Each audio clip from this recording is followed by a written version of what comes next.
I have a question for you. What is the name of Doc Brown's dog in Back to the Future? Hi, I'm Mark Ellison from 5 Daily Trivia Questions.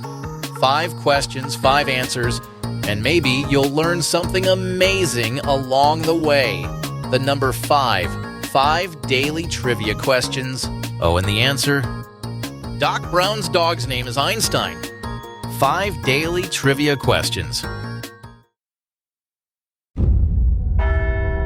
It is the world's most secretive election. When a pope dies, ancient traditions begin. A silver hammer, a destroyed ring, over 100 cardinals locked away from the world, choosing the next leader of 1 billion faithful. White smoke. The path to a new pope, from Calaroga Shark Media, wherever you get your podcasts.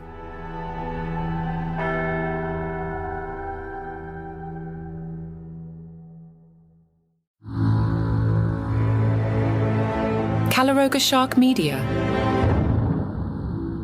From Washington, D.C., where everyone has the flu, the best flu, the biggest flu, this is Ballot.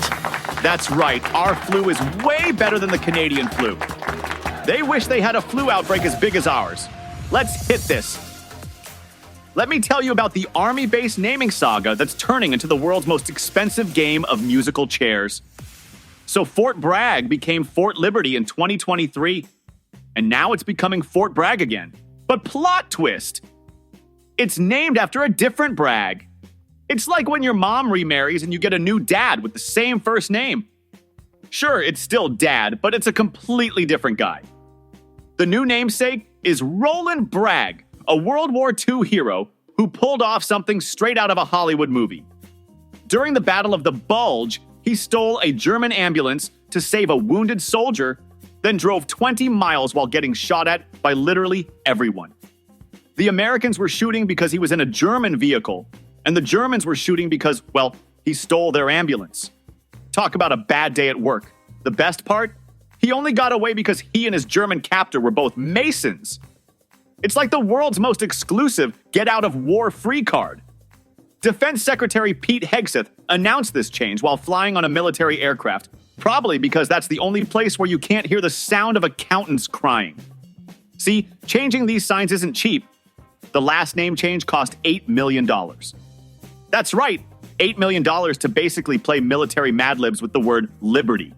When they did the original name change, they specifically had rules against using substitute names like this. But apparently, those rules were about as permanent as the name Fort Liberty turned out to be. So now we've got a base that's gone from Confederate Bragg to Liberty to different Bragg faster than a teenager changes their Instagram handle.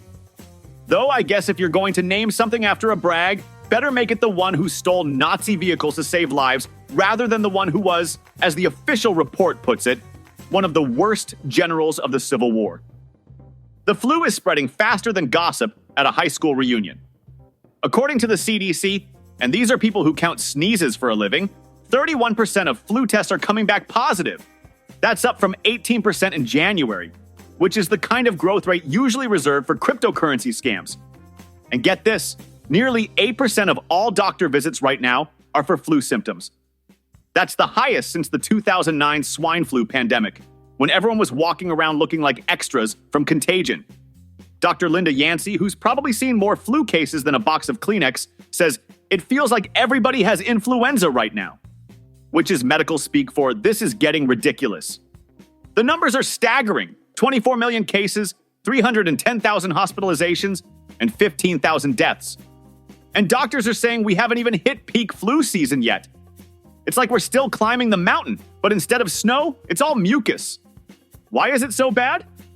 Well, only 44% of Americans got their flu shot this year, which is like showing up to a snowball fight wearing shorts.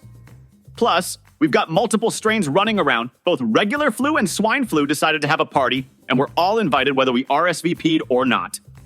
So remember to get your flu shot, wash your hands, and maybe consider becoming a hermit until spring.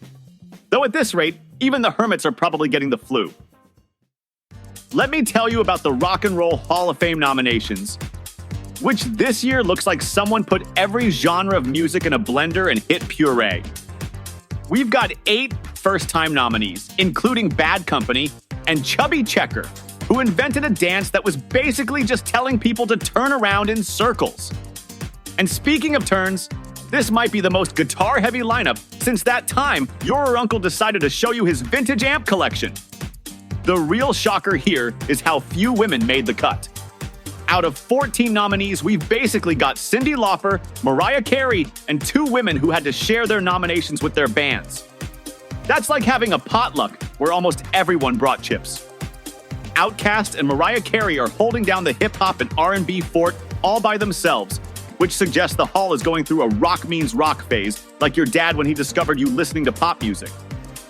Then we've got Oasis getting another shot, probably because the Gallagher brothers finally stopped fighting long enough to reunite. Though knowing them, they'll probably get into an argument about who gets to hold the trophy. The voting's gone digital this year, which means for the first time, Rock Hall voters won't have to worry about their ballots getting lost in the mail like all those birthday cards from your grandmother.